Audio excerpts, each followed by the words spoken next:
People often ask me about this language of influence, this influencing language, and they want to know what it is. And I would like to clarify exactly what it is and what it isn't, the influencing language from the lab profile. You know, have you ever felt when you were talking to somebody like you were talking to a wall? Well, that's a fairly accurate description of what's going on when two people are communicating. You see, everyone has a metaphorical wall around them, and they use it to protect themselves from quote-unquote bad people. You have a wall, I have a wall, even Trump had a wall. And the purpose of the wall is to protect us. But you know, in all of our walls, we have left some of the bricks out so that we can let the good people, that is, our perception of who the good people are, we can let those good people communicate with us. Now, the problem in communication is not the wall, because the wall is standard equipment that everybody comes with. The problems come from the holes where the bricks have been left out.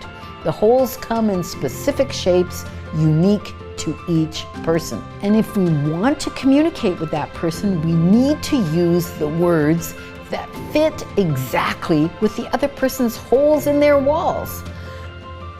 That's why I've spent so many years learning and teaching words that change minds, to find exactly the words that you need to get your message across to the specific people you have to communicate with. So if someone isn't taking your ideas seriously, you need to find out what are the specific holes where the bricks are missing so that they can actually get your message. And don't just assume that they're the problem or that they're missing a few bricks, if you know what I mean.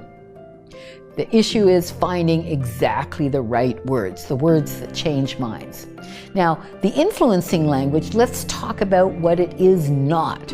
It is not manipulation. Manipulation is when you do whatever it takes to get what you want without taking the other person into consideration. That's not what we're doing. When you're using the influencing language, you're using their language and their way of thinking so that they don't have to make a huge effort trying to figure out what you mean, because it's not in the way they're thinking. Let me give you an example. Let's imagine for a moment that a manager and an engineer are chatting about the rollout of the new software. And the manager says, okay, is everything ready so that we can roll out the new software on Tuesday night? And the engineer says, well, we're not ready to do that yet because we don't have everybody's okay and buy-in. What do you mean you don't have their okay and buy-in? This was decided ages ago. We're supposed to be rolling it out on Tuesday. Well, there's a couple of sign-offs that we still don't have.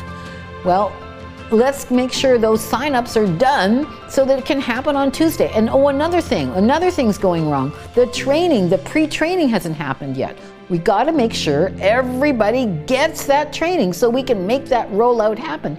Well, there's other things that are happening that maybe you need to know about. You can see that this is not working very well. This manager has a goal that he's trying to get done.